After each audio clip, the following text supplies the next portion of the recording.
আসসালামু আলাইকুম, সবাই কেমন আছেন? আলহামদুলিল্লাহ আমি কিন্তু আপনাদের দোয়ায় ভালো আছি।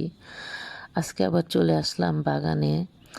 তো বৃষ্টির কারণে বাগানে অনেক জায়গা দিয়ে গর্ত হয়েছে, সাইডগুলো দিয়ে গর্ত সৃষ্টি হয়েছে, বালু সরে গিয়েছে।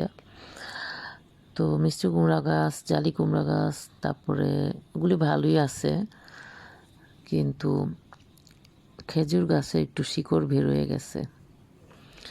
পেঁপে গাছগুলো ভালো আছে, এখানে কলমি শাকগুলো অনেক সুন্দরভাবে হয়েছে। টানা 3 দিন বৃষ্টির কারণে দেখেন জায়গায় জায়গায় পানি জমে বাগানের অনেক অংশে শ্যাওলা শ্যাওলা হয়ে গেছে। তো এখানে আমার হাজব্যান্ড এবং আমাদের বাগান পরিচর্যা করে যে রাজীব ছেলেটি, ও আসছে। ওরে নিয়ে আমার হাজব্যান্ড বাগানটা সুন্দরভাবে আবার গোছানোর চেষ্টা করছে। বৃষ্টির কারণে যে ক্ষয়ক্ষতি হয়েছে সেগুলি ঠিক করতেছে। কিছু আম কিন্তু বৃষ্টিতে পড়েও গিয়েছে। তো আম যতগুলো ছিল গাছে এখন ততগুলো নেই, একটু কম দেখাই যাচ্ছে। তারপরও আলহামদুলিল্লাহ যে কয়টা আছে বড় করব, ইচ্ছা আছে গাছ পাকনা করে নামাবো। তো এই যে দেখেন আমার হাজবেন্ড এবং রাজীব অলরেডি বাগানের পরিচর্যায় তারা নেমে গেছে।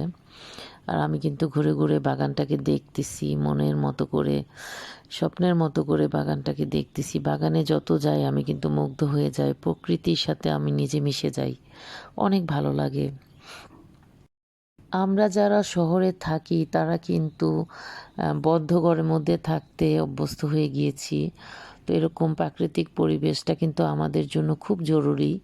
তো সেই চিন্তাধারাটা মাথায় রেখেই কিন্তু আমার এই বাগানটা স্বপ্নর মতো করে গড়ে তোলার একটা চিন্তাভাবনা। শহরে যাদের বাড়িঘর আছে তাদের সবারই উচিত বাড়ির পাশে, আশেপাশে বা ছাদে এরকম একটা ছোটোখাটো বাগান করা। দেখেন আমার মেয়েটা কত উল্লাসে আনন্দে মেতে উঠেছে। যাই হোক, আজ এই পর্যন্তই। সবাই ভালো থাকবেন। আল্লাহ হাফেজ।